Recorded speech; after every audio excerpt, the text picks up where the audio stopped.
Bienvenidos a la clase del día de hoy. Hoy vamos entonces a continuar con la segunda parte de lo que es la puesta en diálogo de la filosofía, la ética y la religión.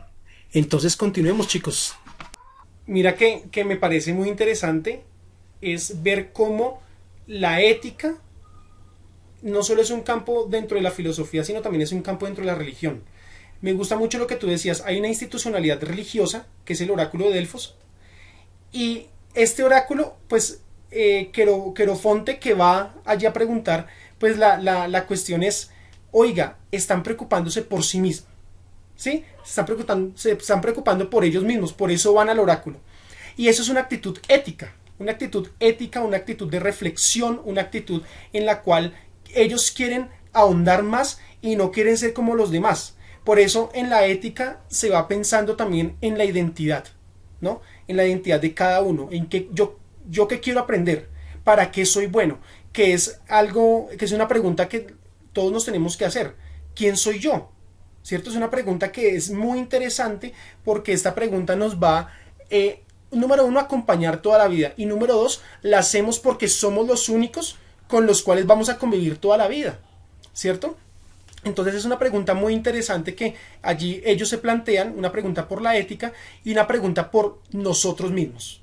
Y es una pregunta que hoy se está dejando a un lado, ¿sí? Se está dejando a un lado lo que es la verdad, se está dejando a un lado lo que es el cultivo del alma, se está dejando a un lado lo que es la contemplación y que me parece a mí que son algunas verdades que se van a implantar dentro del cristianismo y que pues más adelante lo vamos a ver. Es muy interesante ver cómo no podemos saltar de una vez al cristianismo sin hacer este recorrido por la antigua Grecia, porque el cristianismo recibe una influencia no solo del judaísmo, sino también una influencia de los mismos griegos. ¿Listo? Muy bien, sí señor, así es. Y también es evidente la forma en la que la ética, no solo como reflexión filosófica de nuestros actos, es también un comportamiento, una actitud pedagógica que nosotros podemos potenciar en los demás. Nuestro deber como docentes, el deber de un padre, el deber de una madre, ¿sí? De las diferentes instituciones que nosotros vamos determinando a lo largo de la vida y que ellos nos aportan también a nosotros, tiene que ver mucho con nuestro comportamiento ético ante la sociedad, y esto es una práctica pedagógica de la cual uno debe desarrollar un criterio autónomo, pero también la sociedad nos sienta las bases de lo que podemos ser. Bueno, yo creo que acompañando esto, tanto Sócrates, Platón y Aristóteles, pues van a hablar de una ética que es también lo que tú dices, lo que hoy conocemos como los deberes y como los derechos. Eso también tiene que ver con la ética, ¿cierto? Como lo decíamos ahorita, es mi reflexión sobre cómo yo debo ser frente a los demás, ¿cierto? Cómo me debo comportar frente a los demás, pero no puedo llegar a comportarme frente a los demás de una correcta manera si no me conozco a mí mismo. ¿Listo? Entonces yo creo que vamos aquí a dar ya el salto con respecto a lo que es el cristianismo. Y me parece muy, muy chévere aquí, Natalia, poder poner en discusión algo que se piensa ahorita es retrógrado, algo que se piensa ahorita que no tiene un discurso fehaciente, verdadero, pero que en realidad lo tiene, y es la religión o la teología. ¿Sí? En este caso vamos a hablar de la teología cristiana. Y la teología cristiana nos va a dar unos pincelazos, nos va a dar unas aperturas a unos nuevos conocimientos. Resulta que, hablando del contexto histórico, cuando aparece Jesús, la moral judía, o sea, vamos a hablar de la moral judía desde la perspectiva judía, que es una moral totalmente distinta a la moral griega, ¿no? Hay que entender que cada cultura, cada civilización tenía unas formas de comportarse totalmente distintas, ¿cierto? Y al verse la moral judía corrompida por la moral griega, en algunos aspectos, no en todos, porque hay una influencia también muy interesante aquí que es positiva, pues allí responde el cristianismo como un discurso, vuelvo a repetir esta palabra porque me gusta, como un discurso que abre esperanza a los judíos. Entonces digamos que para ellos, hablemos del acto de la desnudez. La desnudez era algo muy normal, muy común dentro de la comunidad griega, pero dentro de la comunidad judía no. La desnudez era vista como algo malo, ¿no? Y lo vemos desde el principio cuando se ve que a Adán y Eva se le abrieron los ojos, se vieron desnudos y se ve el cuerpo como algo pecaminoso, ¿no? Como algo pecaminoso, como algo que se tiene como lo privativo, como algo que me tengo que conocer solamente yo. Entonces resulta que este tipo de prácticas, digamos, los griegos andaban desnudos cuando iban a los gimnasios y demás, no era bien visto frente a los judíos. Otra práctica como la esclavitud, otra práctica como las saunas romanas, ¿cierto? Incluso la misma institucionalidad política de lo que es muerte como un castigo. Todo esto se veía como algo malo para los judíos, y Jesús viene con un discurso de esperanza, con un discurso de fe, en el cual comienza a hermandar, ¿cierto? Número uno, hace lo siguiente. Él dice, aquí ya no se piensa en que si alguien es judío, si alguien es griego, si alguien es gentil. Los gentiles son aquellos que no son judíos. Aquí no se piensa en eso. Entonces miren cómo Jesucristo comienza a romper la discriminación que había en ese tiempo y que hoy en día existe. Entonces dice, aquí no vale nada. Todos somos hijos de un mismo Dios. Tremendo cómo se cambia esa perspectiva, ¿no? Jesucristo cómo hace eso. Número dos, me interesa mucho, la niñez no era como algo como lo vemos el día de hoy. La niñez era, los niños eran adultos en potencia porque así lo había dicho Aristóteles, entonces así había pasado de generación en generación. Pero Jesucristo dice, miren, cuidemos a los niños. Otro acto ético, otro acto de esperanza que va a abrir un nuevo mundo, ¿no? Porque el cristianismo es la apertura a un nuevo mundo. Y cómo se acaban la esclavitud, porque Jesucristo dice, identifícate con el otro porque el otro es tu hermano. Entonces, si es mi hermano, ¿cómo lo voy a esclavizar yo?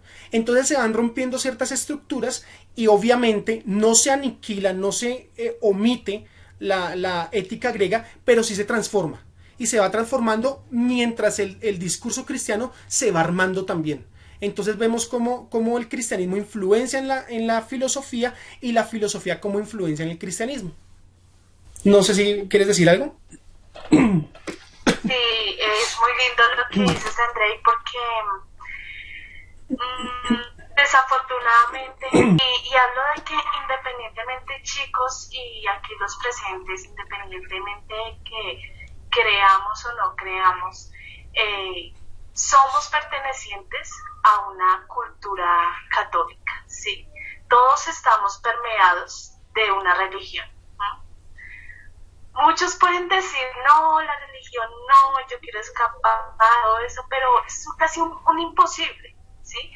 Además, si usted cree o no cree, no le halle el motivo, ¿sí? Es más, de lo que no le gusta, haga un campo de estudio, ¿sí? Posiblemente encontrar caminos que le harán un acercamiento de una manera como más fácil y más dinámica en cuanto a aquello que no les gusta, que hoy en día se ve muy común a los chicos en la religión, dicen no asistir a ninguna religión. Entonces, ¿qué pasa? Mire que en el desarrollo de la historia de la filosofía, especialmente después del cristianismo, han sido muchos los filósofos que han catalogado como ateos, entre esos Nietzsche, y que incluso esos mismos filósofos no han negado que la postura de Jesús ha sido una postura sumamente pedagógica para la enseñanza de lo que es equidad en todo el mundo. Y háblese de equidad aquí, no de equidad de la mujer ni el hombre, no, mujeres, hombres, niños, ricos, pobres, el medio ambiente, la naturaleza, la fauna, ¿sí? Todo, absolutamente todos estamos en el mismo domo en el que no deberían existir los preceptos de desigualdad económica, pobreza, capitalismo, el daño al medio ambiente, ¿sí? Y esto yo lo he venido analizando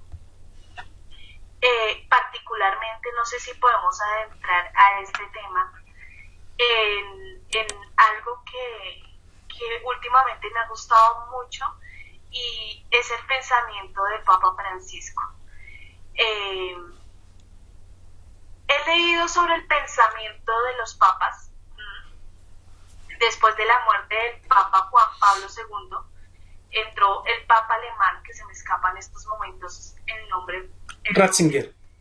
Sí, sumamente conservador. ¿Cómo se llama? Ratzinger. Ratzinger, muy bien, gracias. O Benedicto XVI, ¿no? Sumamente conservador. Y mire que hasta qué medida el ser conservador, a mí me parece que ser conservador en nuestra época es algo muy lindo, ¿sí? Pero y un desafío, perdóname, y un desafío, ¿no? Sí, sí, exacto, y por ejemplo un desafío y hasta qué punto yo llevo el discurso de conservador sin la necesidad de imponer. Eso es algo muy grave. Entonces, ¿qué pasa? No sé, chicos, si ustedes han tenido la oportunidad de ver la película Los Dos Papas, que está en Netflix. Se la recomendamos, muy buena. Muy buena. Son dos paralelos completamente distintos, pero mire que independientemente de las diferencias también pueden hacer cosas buenas.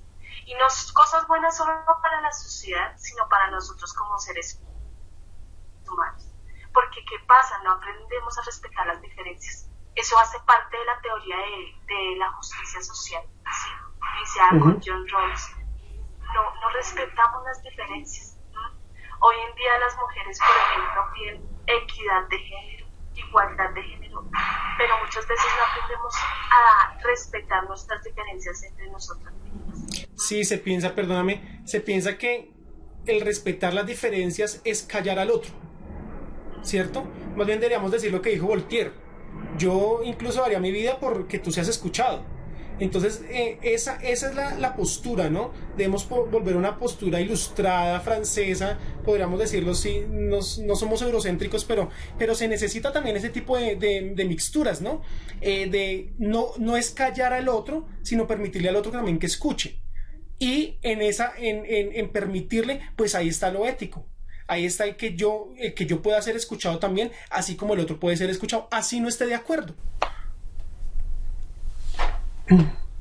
Y aparte de eso también es yo en qué medida contribuyo a la realización del otro sin la necesidad del beneficio, porque desafortunadamente hemos crecido en una sociedad interesada, ¿sí?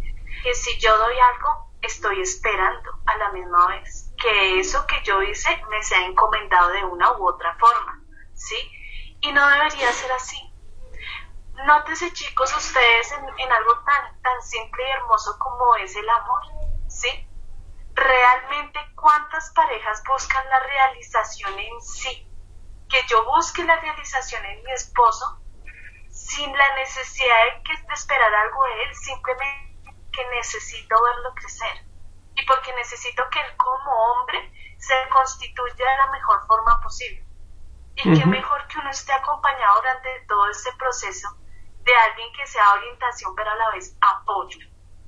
Sí. Bueno, mis queridos estudiantes, entonces hoy pudimos ver cómo la ética fue permeada por la cosmovisión cristiana, el aporte que hace Jesús a esta nueva actualización en la construcción de unos sujetos nuevos, diferentes, que van a proponer un nuevo comportamiento frente al otro. Entonces, la siguiente clase vamos a continuar con lo que es la ética dentro del marco filosófico y religioso. Dios los bendiga.